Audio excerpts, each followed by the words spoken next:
Le damos la bienvenida a la doctora Teresa Rodríguez, doctora en Medicina y Cirugía, Facultad de Ciencias Médicas de la Universidad Nacional Autónoma de Nicaragua, con maestría en Ciencias en la especialidad de Toxicología del CIMBESTAB en el México y doctorado en el área de Salud Ocupacional y Ambiental de la Universidad de Uppsala en Suecia, con amplios estudios en epidemiología ambiental, introducción al enfoque sistémico, consultora de la Organización Panamericana de la Salud en actividades de desarrollo de capacidades relacionadas con toxicología de plaguicidas y disrupción endocrina. Ha participado en comités internacionales de expertos, sobre todo de la FAO, en la caja de herramientas para el registro de plaguicidas usados en la agricultura en países de desarrollo y en el grupo de trabajo de la monografía del volumen 112 de la IARC, de la Agencia Internacional de Investigación de Cáncer, sobre la evaluación de carcinogenicidad de insecticidas organofosforados y herbicidas, diacinón, glifosato, malatión, paratión y tetraclorhidros. Vamos entonces, le damos la cordial bienvenida. Este es un webinario dentro de la plataforma de IPEN. En IPEN, la Red Internacional de Eliminación de Contaminantes, nos interesa capacitarnos y difundir el conocimiento de expertos en los temas sin conflicto de interés con los grandes intereses económicos que están detrás de los negocios de las sustancias químicas y plaguicidas, y para nosotros es un gusto tener a la doctora para escucharla y poder aprender más de este tema relacionado con la exposición al glifosato y sus implicaciones para la salud humana, donde se va a ver el tema de los perturbadores endocrinos. Solamente añadir, el tema de los perturbadores hormonales o perturbadores endocrinos es un tema emergente, identificado dentro del convenio de SAICOM, este marco estratégico para la gestión de sustancias químicas a nivel internacional, y es también un criterio de definición de los plaguicidas altamente peligrosos propuestos por la Red Internacional de Plaguicidas. Entonces, con este preámbulo, pasamos entonces a escuchar a la doctora. Tiene la palabra, doctora, adelante.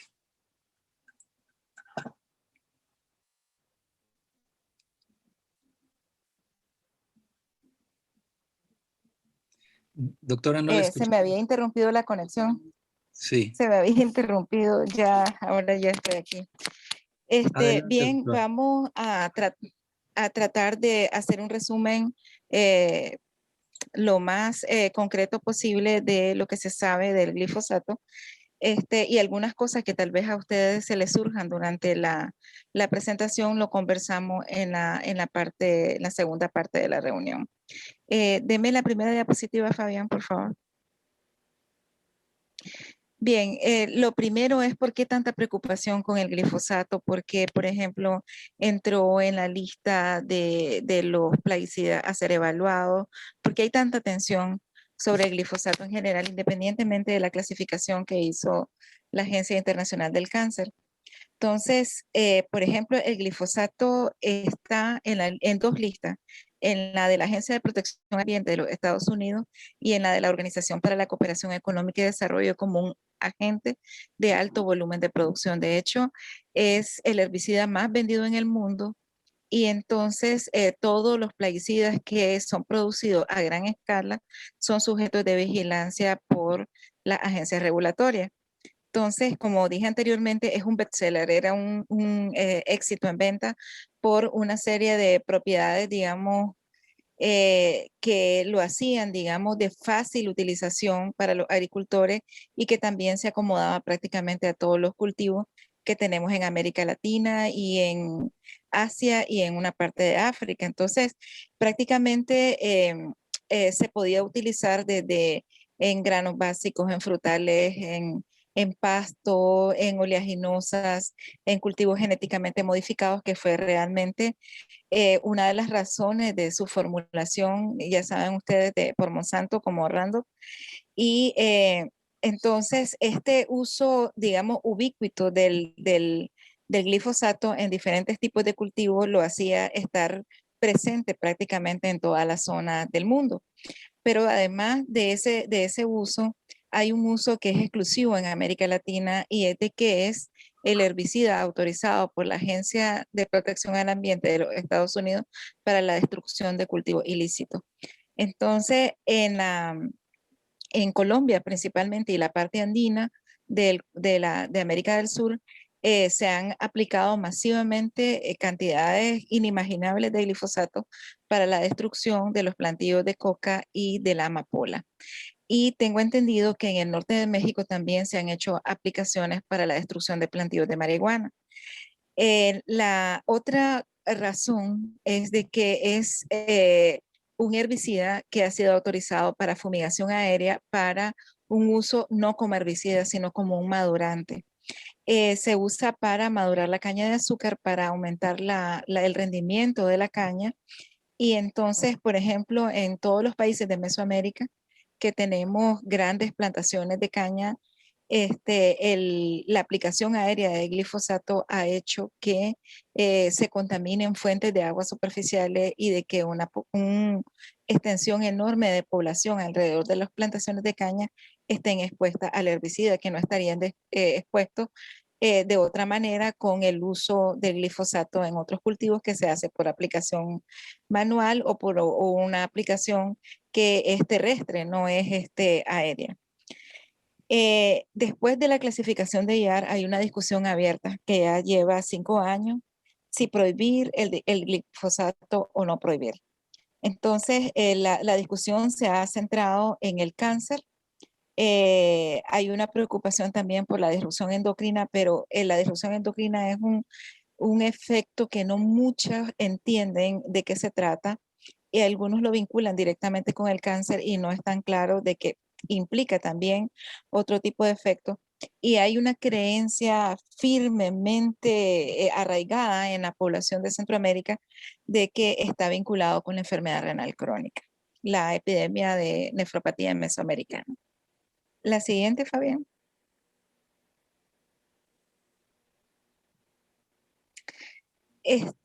Hay una característica del glifosato que ha sido utilizado como argumento para decir que el glifosato es un plaguicida que no produce efectos a la salud humana.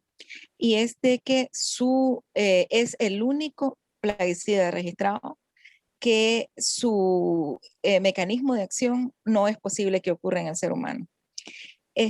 La mayoría de los plaguicidas, el mismo efecto que tienen en la planta se puede replicar de alguna manera sobre algún sistema enzimático o algún sistema metabólico en el organismo. Sin embargo, no el glifosato, porque lo que hace el glifosato en la planta es inhibir a una enzima que es la 5-enol chiquimato sintetasa, que es la enzima encargada de sintetizar los aminoácidos aromáticos fenilalanina, tirosina y triptófano. Entonces, esta enzima no existe en el ser humano. Esta vía que se llama la vía del chiquimato no existe en el ser humano, no tiene razón de ser en el ser humano, porque el ser humano debe captar de la dieta estos 3 aminoácidos. Entonces, aquí tengo la reacción abajo, no es necesario que detallemos la reacción química, pero la puse solamente para que vean que esta ruta de Chiquimato, que es el sitio donde interfiere el glifosato en la planta, esto no existe, o sea, no tenemos ácido chiquímico ni chorísmico, tenemos fenilalanina, pero la tomamos de la dieta, y igual los otros 2 aminoácidos, tirosina y triptófano. La siguiente, por favor.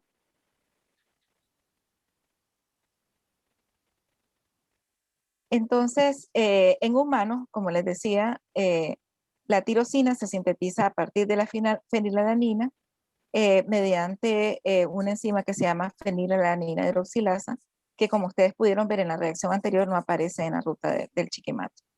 Entonces, nosotros tomamos la fenilalanina de la dieta, por ejemplo, la fenilalanina está en algunos edulcorantes y está en algunos alimentos como el arroz, algunos tipos de carne. Nosotros lo consumimos de ahí y luego en el organismo se transforma a tirosina, pero sin la intervención de la vía del chiquimato. La siguiente. Hay otras características del glifosato que han perpetuado el mito de que es un plaguicida sin efecto en el humano. Uno es que la absorción es bien baja. El tracto digestivo es la principal vía de absorción, pero en animales de experimentación se ha calculado de que solo entra del 15 al 35% de la dosis ingerida, cuando otros plaguicidas, por ejemplo, por esta vía pueden ingresar en un 80%, en un 85%. Dependiendo de la formulación en que venga, este porcentaje puede ser ligeramente mayor. Por ejemplo, cuando el glifosato es formulado con sal de isopropanolamina, puede incrementar un poco la absorción por la vía digestiva. Lo otro es que la vía cutánea, que es una vía importante para la mayoría de los plaguicidas que son liposolubles, en la mayor parte de plaguicidas que tenemos en uso son liposolubles y pasan la piel sin ningún problema. Entonces, en el caso del glifosato, solo logra atravesar la piel en un 2% y la vía inhalatoria es irrelevante. Para el resto de plaguicidas, la vía digestiva y la vía inhalatoria son vías donde pueden ingresar porcentajes muy altos de plaguicida y la vía cutánea en dependencia de qué volumen se derrame sobre la piel.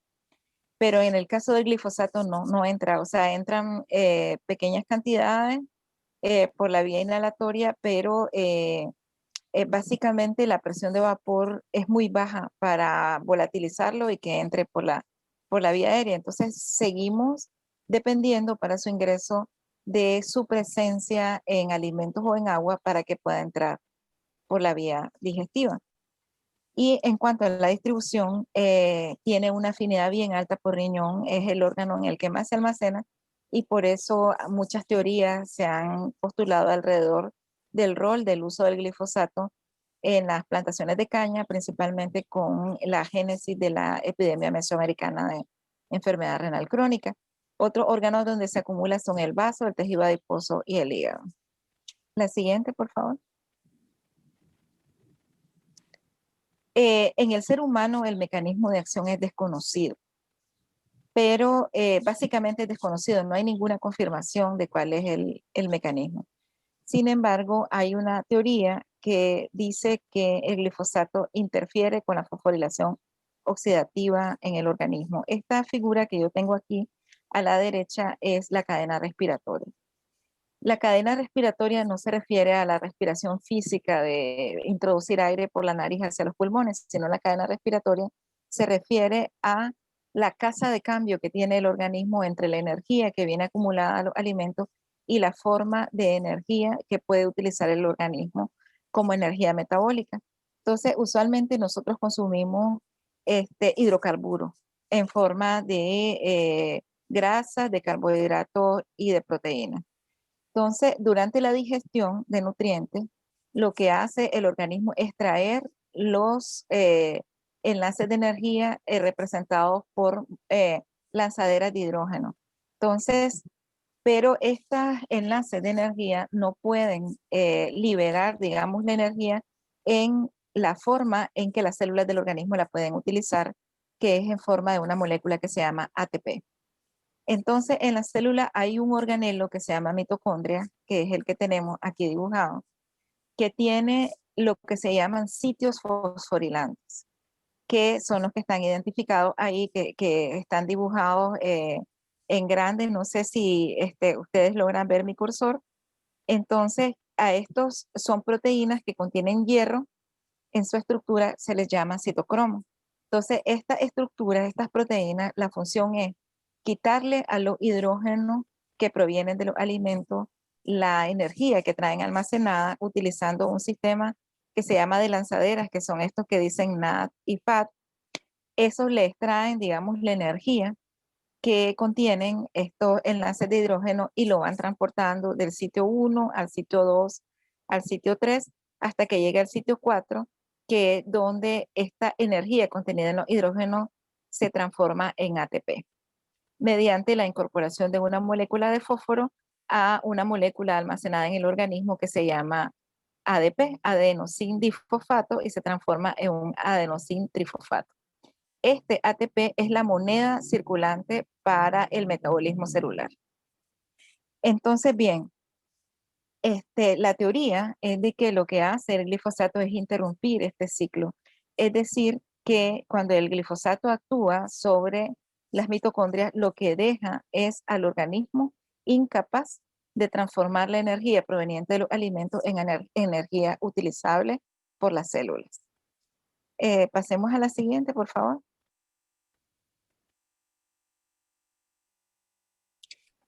Entonces, ¿qué efectos se pueden derivar? Entonces, los que están mejor documentados porque se producen de forma aguda son los efectos por contacto, los efectos sobre piel. Entonces, en estos efectos sobre piel podemos tener las dermatitis irritativas, que son muy clásicas, son lesiones muy pruriginosas en las áreas de contacto con el herbicida y que además se complican por lesiones de rascado porque son muy pruriginosas. Entonces, primero hay un enrojecimiento, la aparición de una especie de sarpullido, y la persona se rasca y se hacen esas escaras, esas fisuras, esas lesiones en las manos y el glifosato, al haber ruptura de la continuidad de la piel, puede penetrar más allá del 2%. O sea, el trabajador o la persona en contacto con el glifosato se rasca y le abre una puerta de entrada.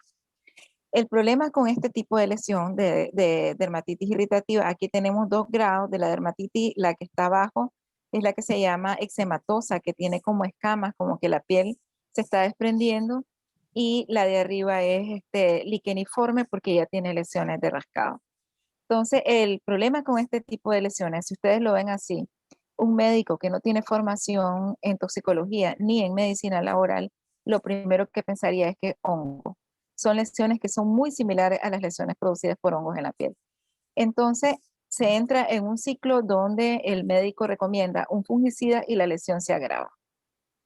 Entonces, hay que estar claro de que el herbicida, en este caso, es el que está causando la irritación. Entonces, no muchos médicos, por lo menos en Centroamérica, le preguntan a las personas en qué trabajan.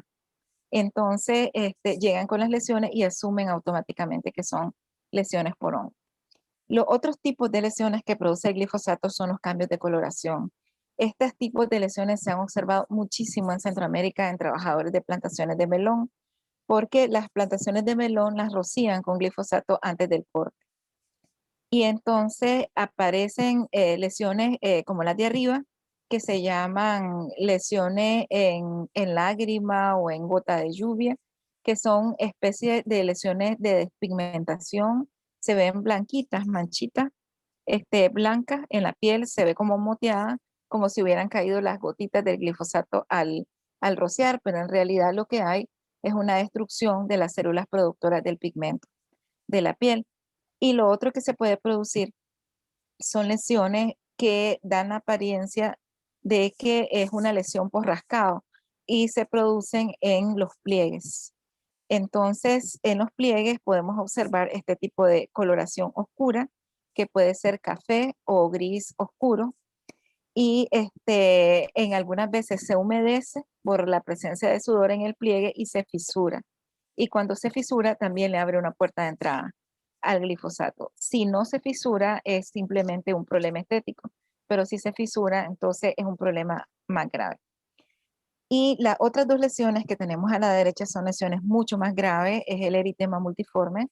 El eritema multiforme es una forma muy grave de alergia que se produce tardíamente. No es la alergia que se produce de inmediato cuando entro en contacto con una sustancia y me sale en roncha, sino que es una alergia que indica un compromiso serio de la actividad del sistema inmune. Entonces, el sistema inmune reconoce al glifosato, pero unido con la proteína de la piel. Entonces, cuando el sistema inmune ataca al glifosato, también destruye las células de la piel. Entonces, las lesiones de arriba, las que están en la mano, esas lesiones son muy características. Usualmente inicia una lesión roja en el centro, como rojo cereza, que después se va despigmentando como en halo y hace un borde elevado. Y entonces da la impresión como si hubiera una quemada de cigarrillo. Entonces, esa es una lesión característica. Y cuando el cuadro ya es más crónico, entonces las lesiones crecen de tamaño, pero dejan de ser elevadas y se ven como una mancha de 3 colores. Entonces, el centro es de un color rosa pálido, seguido de un halo blanco y luego de un halo más grande en un rojo oscuro. El problema del eritema multiforme es que así como hay lesiones en piel, pueden haber lesiones en el interior de las mucosas, por ejemplo, del aparato respiratorio o del tubo digestivo, y en algunos casos puede haber un compromiso de órganos, que la cápsula es muy similar a la estructura glifosato-célula de la piel y entonces también son atacadas por el sistema inmune. Lo clásico son las válvulas cardíacas y la cápsula renal. La siguiente, Fabián, por favor.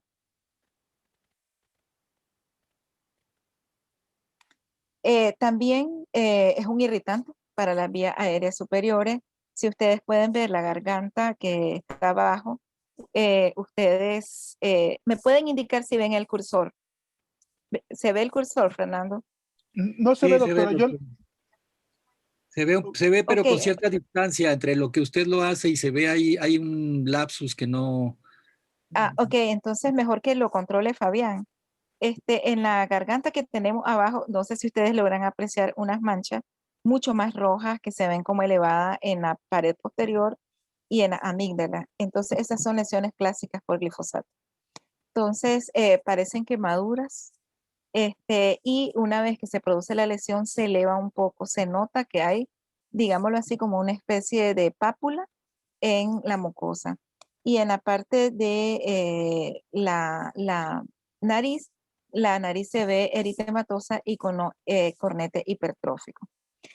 Y hay un problema con esta conexión del glifosato e irritación de la cavidad nasal, y es que en la cavidad nasal, al inflamarse, se produce una reacción neurosensorial porque la nariz es un área donde convergen nervios craneales. Entonces tenemos ahí presencia del quinto par craneal, conocido también como trigémino. No sé, no recuerdo, yo le digo ya, en México estuve hace 20 años, ya no recuerdo cómo le dicen ustedes a la terminología que utilizan, pero el trigémino es el nervio que inerva diente, el ojo y esta parte de la cara. Entonces, la irritación del trigémino se refleja como una rinitis y congestión. El noveno par craneal es el glosofaringio, es el que inerva toda la parte de la garganta y induce el reflejo nauseoso y el vómito.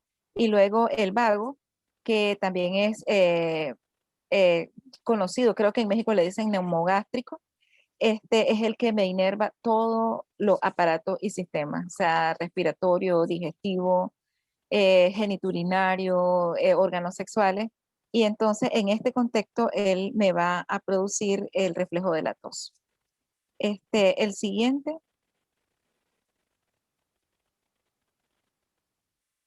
Eh, por ingestión, lo clásico es vómitos, dolor en la boca del estómago, que es lo que llamamos epigástrico, una disminución de la presión arterial, incluso el paciente puede chocarse porque la presión arterial baja mucho.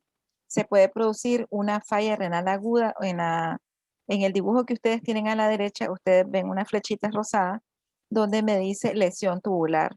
Entonces, el aspecto normal es de esas células ordenaditas que vienen desde la parte donde dice disminución de la velocidad de filtración.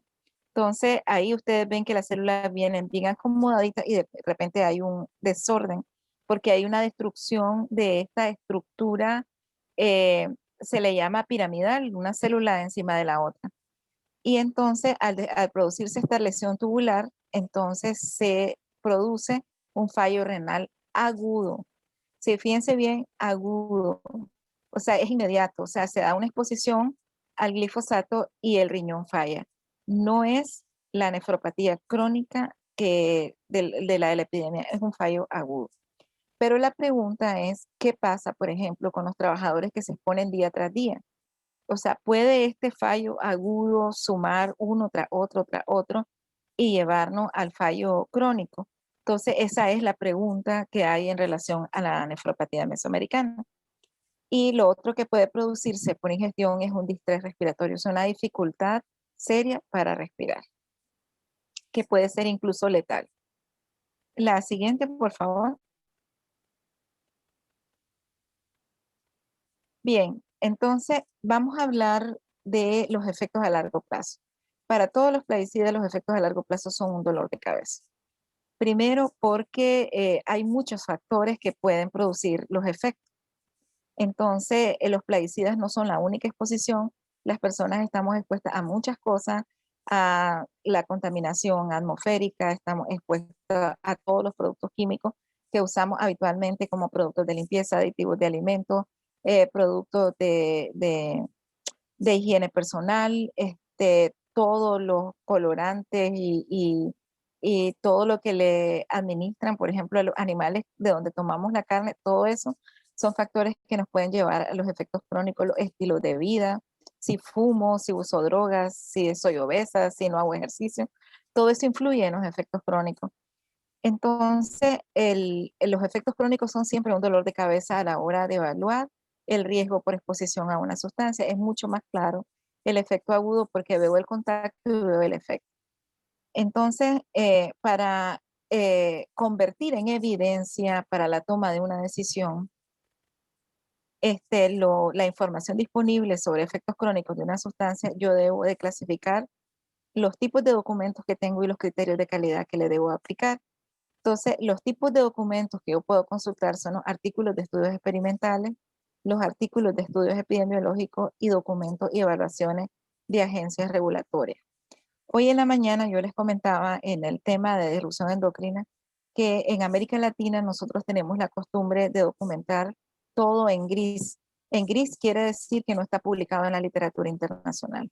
Entonces lo publicamos en forma de documentos técnicos, lo publicamos en forma de tesis, de pregrado y de posgrado, lo publicamos en forma de artículos al periódico o de publicaciones nacionales.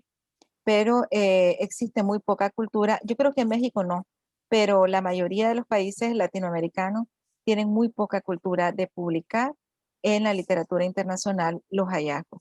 Entonces, a la hora que yo quiero evidenciar un problema, entonces lo primero con que nos estrellamos es que las autoridades a la hora de tomar decisiones no pueden calificar la evidencia con un peso alto porque no forman parte de los tipos de documentos que me aceptan las agencias regulatorias como evidencia. Entonces, y los criterios de calidad que yo debo aplicar es el diseño de estudio era apropiado para la pregunta de investigación, las características de la población estudiada eran las adecuadas, cómo se evaluó la exposición al glifosato. Porque acuérdense que es un plaguicida que no entra fácilmente, entonces yo tengo que ver qué es lo que voy a medir, si el glifosato como compuesto padre, si voy a medir un metabolito, en qué líquido lo voy a medir. Y por último, qué fuerza de asociación encontraron entre la exposición al glifosato y el efecto que estoy evidenciando. Entonces, de una forma rápida, yo le voy a dar más peso siempre a los diseños experimentales porque ahí hay una exposición controlada, o sea, yo decido a qué se expone el animal. Sin embargo, aquí el problema con el experimental es la extrapolación de los resultados al humano. Y luego de las evidencias epidemiológicas de mayor a menor fortaleza, como evidencia están primero los estudios de corte, luego los casos y controles y luego los estudios transversales. Entonces, en el momento en que se realizó la evaluación del glifosato por la Agencia Internacional del Cáncer, el problema que teníamos, había dos grandes cohortes que estaban estudiando plaguicidas de cáncer. Una era la cohorte Salud y Agricultura, que es una cohorte de 80,000 agricultores en Estados Unidos, y la otra es la AgriCop, que es una cohorte europea que tiene un número, en dependencia del problema a estudiar, puede variar. En el caso de cáncer, aproximadamente 54,000 trabajadores en seguimiento, pero ni Agricop ni Salud y Agricultura habían publicado los resultados de glifosato en el momento en que se evaluó por IARC.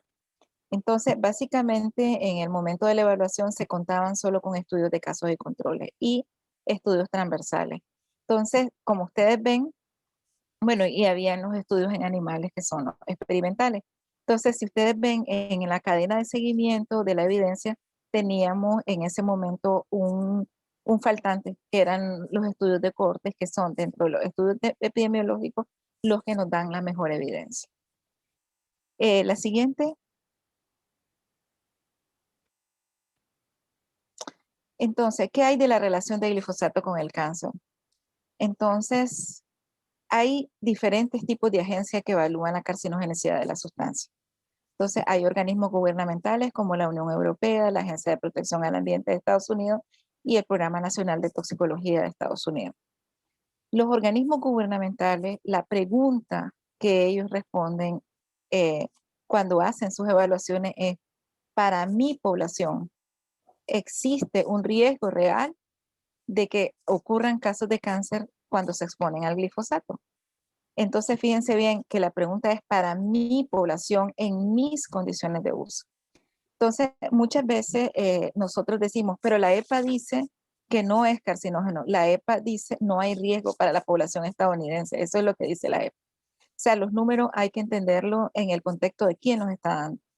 La EPA evalúa la carcinogenicidad de cualquier sustancia, pero en este caso que estamos hablando de glifosato, para su población, estableciendo diferentes condiciones de uso, los que cumplen todas las normativas, los que tienen una normativa más laxa, y el peor escenario que llamamos que es que la gente no cumple las normativas. Pero entonces la pregunta que contesta la Comisión de Unión Europea, la EPA y el Programa Nacional de Toxicología es, en el caso de la EPA y el Programa Nacional de Toxicología es, la población estadounidense está en riesgo de tener cáncer si se expone al glifosato. Y la Unión Europea, la población europea está en riesgo de tener este cáncer si se expone al glifosato. Entonces, en respuesta a eso, es que ellos elaboran su programa de evaluación de riesgo y responden la pregunta. Pero entonces yo siempre les digo, ¿creen ustedes que es vinculante un resultado de estos organismos gubernamentales con las condiciones de uso en nuestros países? En mi experiencia en las reuniones con estos organismos es de que la mayoría de investigadores de esta agencia no tienen la más mínima idea cómo trabajan nuestros agricultores en los países en vías de desarrollo. A ellos les parece imposible pensar que alguien no va a cumplir una norma. Les parece imposible que alguien no se va a poner un equipo de protección o que alguien no va a cumplir las recomendaciones de uso.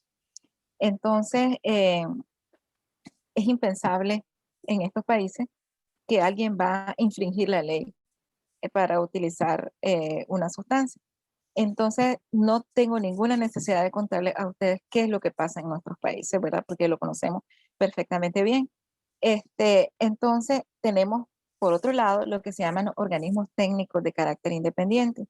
De esto, el organismo que es más vinculante para todos los países, por ser una agencia de las Naciones Unidas adscrita a la Organización Mundial de la Salud, es la Agencia Internacional para la Investigación del Cáncer.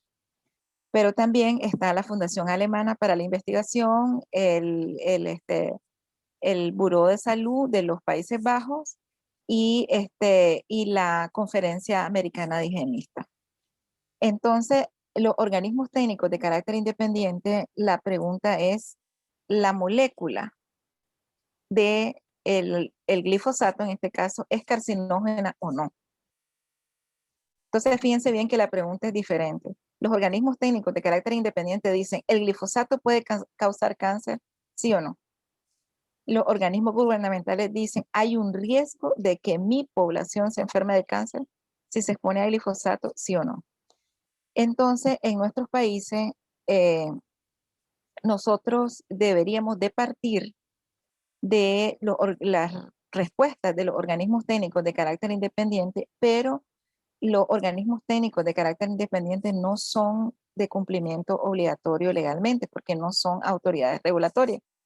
Entonces, el punto de partida es los resultados de estos organismos de carácter independiente nos dan la situación de peligro, es decir, la molécula es o no es carcinógena.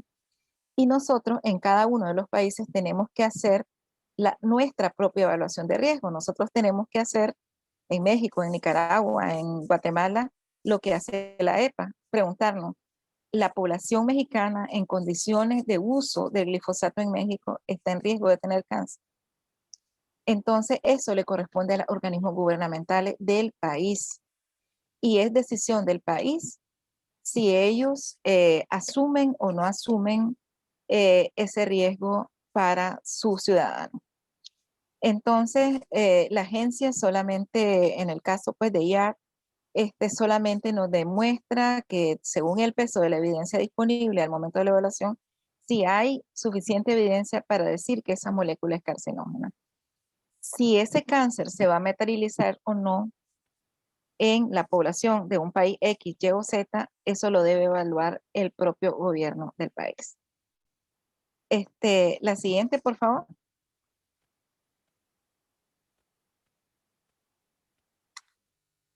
Hay otra diferencia entre la agencia, la EFSA, que tenemos ahí, es la agencia europea, la de la Comisión Europea. Entonces, dos agencias gubernamentales, la EPA y la EFSA, tienen diferencias en sus apreciaciones acerca de la carcinogenicidad del glifosato respecto a IAR. Entonces, pero hay una diferencia en la evaluación que hicieron ellos y la que se hizo en IAR. Entonces, una es que la IAR considera todos los tipos posibles de diseño. Entonces se consultan los estudios experimentales, los estudios de corte, los casos y controles y los transversales. Porque si se consultan solamente las dos investigaciones más fuertes, que son experimentales y cohorte, nosotros perdemos la información generada en la mayor parte del mundo. ¿Quiénes pueden pagar estudios experimentales y cohorte? Los países desarrollados. Entonces, toda la información del mundo en desarrollo queda como si no existe. Entonces, en el caso de EPA y EFSA, evaluaron solo glifosato grado técnico y no las formulaciones.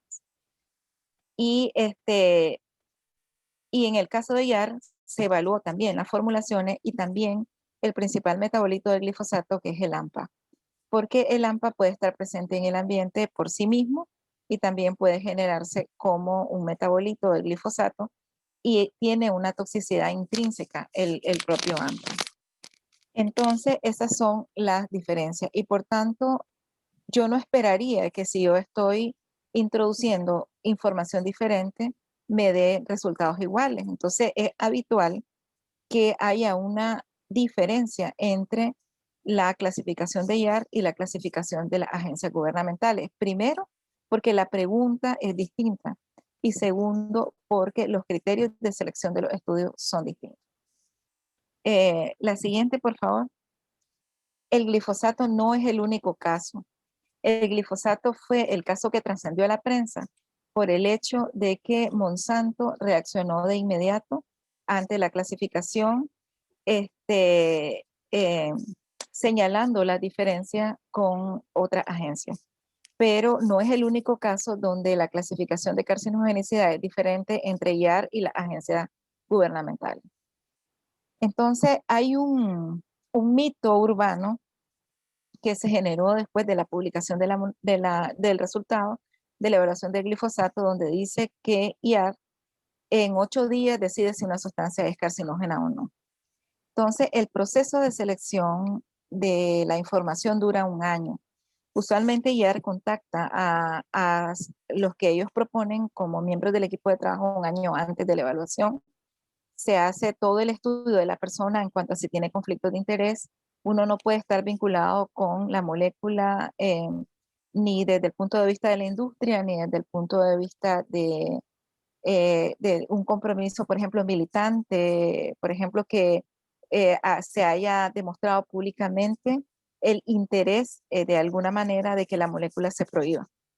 Entonces, ni a favor ni en contra puede uno haber manifestado claramente una posición, pero que además uno haya recibido dinero, digamos, de tanto los que están a favor como los que están en contra. Entonces, todo ese proceso, las personas se revisan las que van a entrar al grupo de trabajo. Luego se asigna quién va a revisar qué y luego se pasa, ese proceso de revisión dura aproximadamente 6 meses y después pasamos a los procesos de arbitraje por pares. Entonces, entre los miembros del equipo de trabajo se revisan las revisiones para tener un chequeo doble de que la información que se está poniendo en tablas, en gráficos, etcétera, y en el documento es correcta. Y entonces cuando ya eso se tiene, o sea, se mete todo, ¿verdad? La evidencia que se encontró en humanos, en humanos, mecanismos, etcétera, y se pasa a la evaluación general. La evaluación general es la reunión de 8 días que se hace en la sede central de IAR. Adelante.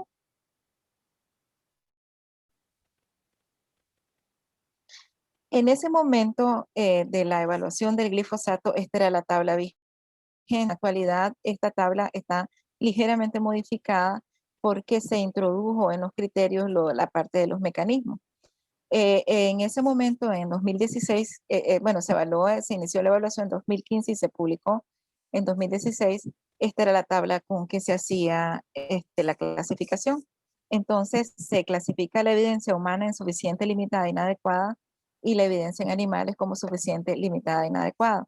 Limitado quiere decir que hay poca información, inadecuado es que estaban mal hechos los estudios, en algún sentido, que no se había controlado los sesgos, que no está claro cómo fue la captación de los pacientes o algo falta, pues. O sea, hay una dificultad técnica para asegurar que el estudio es de buena calidad. Y entonces, y luego simplemente uno califica la evidencia y se cruza. Entonces, si la única posibilidad de que una sustancia sea clasificada en la categoría 1, carcinógeno humano, sin discusión, es que haya suficiente en evidencia en humanos. No importa el grado de la evidencia en animales. Si hay suficiente evidencia en humanos, es grupo 1. Entonces, en el caso del glifosato, se clasificó en el grupo 2A. Entonces, la posibilidad de estar en el grupo 2A es de que haya limitada evidencia en humanos con suficiente evidencia en animales.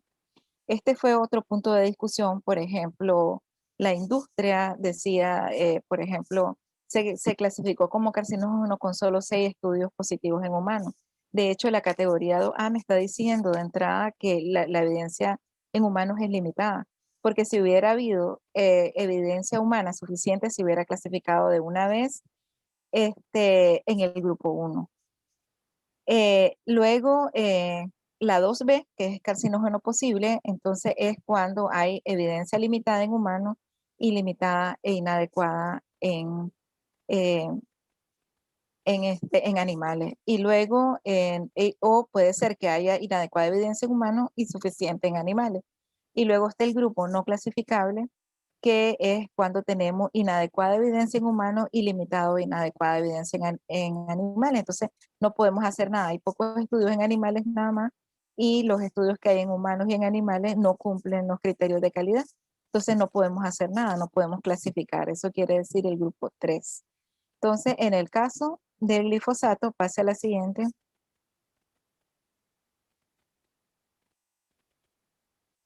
Entonces, lo que se encontró en los estudios revisados fue que había suficiente evidencia en humanos limitada evidencia en humanos de linfoma no Hodgkin. Entonces, en el caso del grupo de trabajo, esta fue otra crítica. En el año pasado hubo un conversatorio donde estuvo presente el responsable de control de calidad de Bayer, que era ahora el propietario de la molécula de glifosato, y me invitó el Colegio de Ingenieros Agrónomos de Costa Rica para participar en un conversatorio sobre el glifosato. Entonces, una cosa que decían es de que el riesgo relativo que aparecía en la monografía no es el de ninguno de los estudios.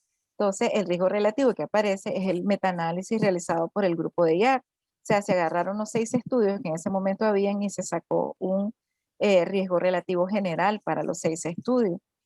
Y entonces la evidencia se considera limitada para el linfoma no Hodgkin según ese metaanálisis.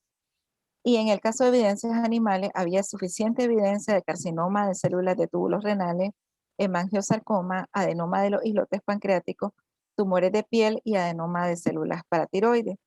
En la evidencia mecanística, que en ese momento no era parte de los criterios de clasificación, pero que se tiene que revisar, porque es indispensable que haya evidencia de un mecanismo para que se acepte la clasificación, se vio que era una sustancia genotóxica por el test de micronúcleo y que produce estrés oxidativo. Entonces, por ahí vi una pregunta en el chat que decía, pregúntele por la evaluación del códex y de FAO. Lo que pasa es lo siguiente, les dije que la pregunta que contesta ayer es: ¿la molécula es capaz de producir cáncer o no? La molécula. La sustancia es capaz de producir cáncer o no. La evaluación que se hace en FAO con lo de COEX alimentario es: ¿hasta cuándo puedo permitir yo del residuo en los alimentos sin que se produzca cáncer? Entonces, la IAR evalúa el peligro, el Codex evalúa el riesgo de carcinogenicidad por la presencia de la sustancia en agua y alimentos. Entonces, en ese caso, por ejemplo, lo que sucede es que si ustedes ven los dos mecanismos, genotoxicidad y estrés oxidativo, son mecanismos que son dependientes de la dosis. Hay mecanismos de cáncer que no son dependientes de la dosis. Entonces, estos dos son dependientes de la dosis. Entonces, quiere decir que yo puedo estimar una concentración a la que puede estar expuesta la persona sin llegar a desarrollar el cáncer. Entonces, las preguntas son distintas en las evaluaciones. Lo que Yara está contestando es: ¿hay evidencia de que el glifosato puede producir cáncer, sí o no? El CODE lo que pregunta es: ¿cuánto podemos permitir en agua y alimentos sin que haya cáncer? Entonces, cuando ellos establecen los límites regulatorios, me dice: si usted se mantiene abajo de aquí, no va a tener cáncer. O sea, pero ustedes saben que siempre en la población hay personas sensibles y personas resistentes. Entonces, lo que se hace es una evaluación general, pero eso no quiere decir que no exista al menos una persona en el mundo que sí se puede enfermar debajo de esos límites, pero ya esa es una discusión mucho más compleja. Pero lo que les quiero dejar claro es que la pregunta es distinta. Y entonces, en base a estos hallazgos, se clasificó en la categoría 2A. La siguiente, por favor. Ahí les dejo la dirección para que puedan consultar la monografía completa. Abajo. Se descarga libre, sin costo. La siguiente, por favor. ¿Qué ha pasado post la evaluación de ayer? Entonces, posterior a la evaluación de ayer, se publicaron los resultados de las dos cohortes que estábamos esperando. Estas cohortes tienen más o menos 12 años de estar en seguimiento. Entonces, ellos han venido publicando resultados con diferentes grupos de plaguicidas, con piretroides, con paraquat, con... Entonces, el resultado del glifosato no se publicó antes de la evaluación de ayer. Entonces, después de la evaluación de ayer, se publicó los resultados de AGRICOP y del estudio de salud y agricultura, y se reportó una relación con otro tipo de cáncer que no estaba reportado en el momento de la evaluación de ayer, es la leucemia mieloide. Este estudio incluyó 54.251 aplicadores. Y el efecto se visualiza cuando yo comparo solamente el grupo de los que nunca usaron glifosato con el grupo más alto de exposición al glifosato. Y aquí el riesgo relativo es de 2.4, es decir, por cada persona que tiene cáncer en el grupo que no usó glifosato, específicamente leucemia mieloide, yo tengo 2.5, que en este caso lo redondearíamos a 2 porque es 2.44. Yo tengo 2 personas que tienen leucemia mieloide en el grupo que tiene exposición a glifosato, o sea, es el doble el riesgo. Y se reportó también una relación con linfoma no Hodgkin difuso de células grandes beta, es decir, un subtipo del linfoma que se había reportado en los estudios de casos y controles que se habían analizado durante la reunión de ayer. Y aquí son casi medio millón de trabajadores los que se evaluaron.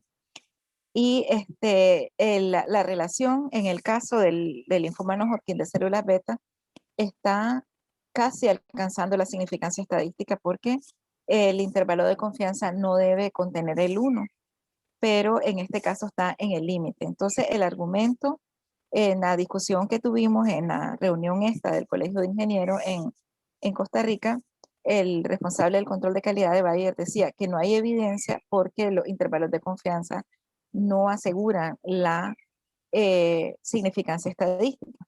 La significancia estadística es solo una ayuda matemática para discriminar cuando una información se puede considerar, digamos, que no es debida al azar y que es debida a una relación entre el factor de exposición, que en este caso es el glifosato, y el efecto que es el cáncer. Sin embargo, hay una discusión bien fuerte en la comunidad científica en el hecho de estos estudios que están, digamos, pisando la significancia estadística, porque cuando yo pido que sean significativos los estudios, yo lo que pido es esperar a que hayan más enfermos para entonces, hasta entonces, empezar a tomar medidas. Entonces, aquí es donde llega el momento de plantear y el principio precautorio donde queda.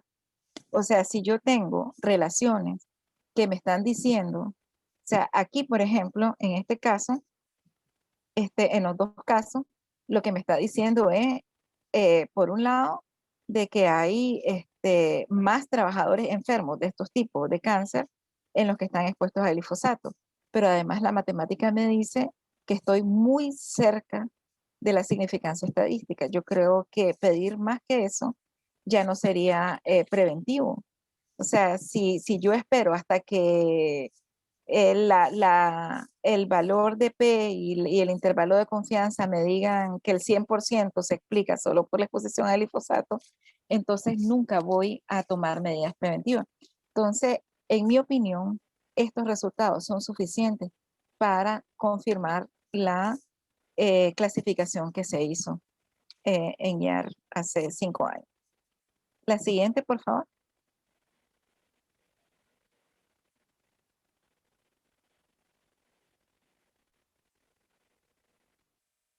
Entonces, ¿qué conclusión podemos sacar de glifosato y cáncer? La evidencia de carcinogenicidad en estudios experimentales es sólida. La evidencia humana, aún con estas publicaciones de las Cortes, la podemos seguir considerando limitada. Si uno de esos dos estudios hubiera reportado una significancia estadística en el efecto, estaríamos hablando de mover el glifosato a categoría 1. Pero en este momento, aún con esa evidencia, se confirma que es un probable carcinógeno. Y un probable carcinógeno me obliga a tomar las mismas medidas de precaución que si hubiese sido considerado categoría 1. Y la relación más clara que hay es con el linfoma no Hodgkin, seguido de carcinoma de túbulos renales y luego los otros tipos de cáncer que mencionamos. Y la nueva evidencia que ya les decía. Entonces, en base a estos resultados, recomiendo aplicación del principio precautorio. No vamos a esperar, esperemos a que hayan 300,000 trabajadores más con cáncer y en ese momento vemos pues si hacemos algo respecto al glifosato. O sea, estamos hablando de personas, estamos hablando de enfermos, de gente que va a morir de estos tipos de cáncer. Entonces, los estamos convirtiendo a los trabajadores expuestos en conejillos de India para poder tomar una decisión. Yo creo que cuando la afectación es a la salud humana hay que ser más proactivo y hay que actuar antes que los casos se presenten. Adelante. Ahora, glifosato como alterador hormonal, que era otra de las preguntas. Las agencias regulatorias establecen 10 criterios claves para clasificar una sustancia como alterador hormonal. Si cumple los 10 criterios, es considerado un alterador hormonal sin discusión, o sea, categoría máxima. Pero con 3 criterios que cumpla, se considera que entra al criterio que se llama de sospecha o de una sustancia que se debe tener bajo vigilancia por alterador hormonal. Entonces, el glifosato cumple 8 de los 10 criterios. Interactúa con receptores hormonales, es el primer criterio, y el glifosato interactúa con el receptor de los hidrocarburos aromáticos y con los receptores de estrógeno. El segundo criterio que cumple es que puede alterar la expresión de los receptores hormonales, en este caso de los receptores de estrógeno también. La otra es que puede alterar el proceso de transducción de señales en las células que responden al estímulo hormonal.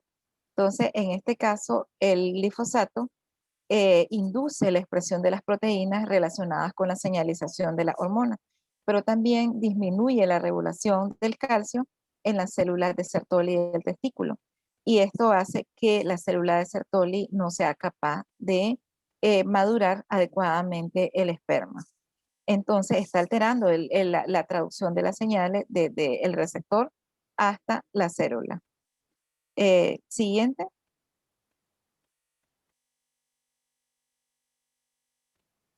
El cuarto criterio que cumple es si produce alteraciones en la producción de hormonas. Entonces, el glifosato induce cambio en los genes promotores del receptor alfa para estrógeno y esta alteración se hereda.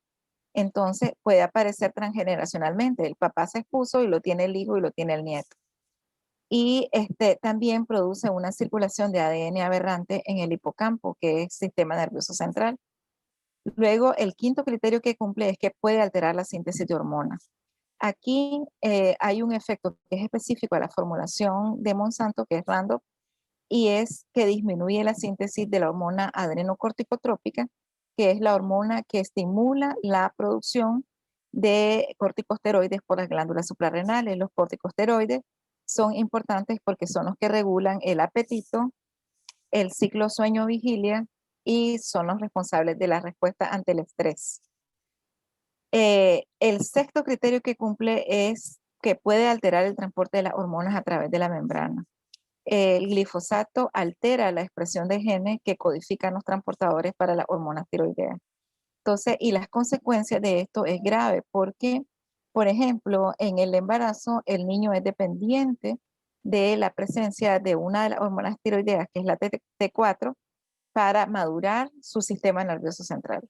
Entonces, si hay alteración de los transportadores, el niño no va a madurar el sistema nervioso y va a tener un retardo en el desarrollo cognitivo, que es, después de la exposición a plomo, uno de los efectos más graves reportados en cuanto a impacto en el desarrollo cognitivo. La siguiente.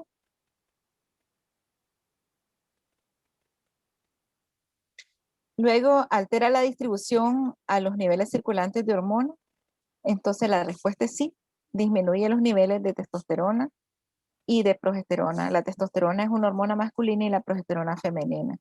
Y aumenta la circulación de estrógenos. Y el octavo criterio que cumple es que si puede alterar o no el destino de las células productoras de hormonas. Y la respuesta es sí.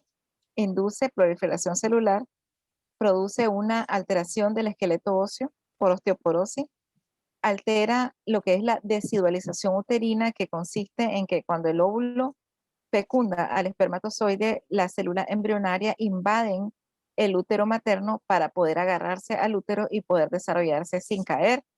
Entonces, si hay una alteración de la desidualización uterina, quiere decir que ese embrión no va a estar pegado al útero y puede producirse un aborto espontáneo. Y también se puede producir pérdidas del embrión por implantación no dependientes de la desidualización, sino por otras causas. Entonces, cumple 8 de los 10 criterios. La siguiente, por favor. Entonces, ¿cuál es lo que se ha evidenciado, digamos, en las poblaciones humanas como resultado de estas alteraciones en el equilibrio hormonal? Se ha visto una disminución de la fertilidad en poblaciones expuestas al glifosato, abortos tempranos, acortamiento de la duración de la gestación, defectos del tubo neural que son defectos del desarrollo del sistema nervioso central. Entonces, las dos formas más graves de síndrome de tubo neural son la anencefalia, que es prácticamente no se desarrolla la parte superior de corteza cerebral ni el cráneo, que es el caso del niño que tenemos abajo, y la espina bífida, que es no se cierra columna vertebral y se produce una herniación de la médula espinal. Entonces, estas dos formas pueden ser letales o el niño quedar con secuelas permanentes. La otra efecto grave que se puede producir es la gastroquisis, que es la falta de cierre del abdomen, y entonces el niño nace con toda la víscera afuera. Y pueden haber también lo que se llaman trastornos pervasivos del desarrollo, donde el extremo más grave está el autismo y en el extremo más leve el déficit atencional. En el caso del glifosato, lo que se ha reportado es déficit atencional. Y también todos los niños nacidos en poblaciones expuestas a, a glifosato se ha reportado un peso al nacer menor que en las poblaciones no expuestas a glifosato. Se podemos afirmar que el glifosato induce bajo peso al nacer y el bajo peso al nacer compromete la función renal y compromete la función cognitiva del niño y van a ser niños de estatura baja. La siguiente. Entonces, para terminar, yo le hice una selección de evidencias relevantes. Pienso que el mejor argumento, si se va a revisar la situación legal del glifosato en México, el mejor argumento es el cáncer. Hay que mapear, digamos, cómo está el comportamiento de las enfermedades relacionadas con el glifosato, que serían la leucemia mieloide y principalmente el linfoma no Hodgkin, y comparar cómo está el comportamiento entre las poblaciones expuestas y las poblaciones no expuestas al glifosato, pero también hay que evaluar la presencia de otros efectos que son colaboradores, digamos, de las condiciones para que se desarrolle posteriormente el cáncer. Entonces, dentro de eso es si hay presencia de daño en ADN, medirlo, se mide muy fácil en linfocitos humanos, se toma una muestra de sangre y se ve si hay daño al ADN. También se puede ver si hay estrés oxidativo y se puede evaluar el, los diferentes marcadores para disruptor hormonal. Entonces, en este caso, que están afectadas las hormonas sexuales y las tiroideas, se podrían cuantificar estas hormonas en las poblaciones expuestas.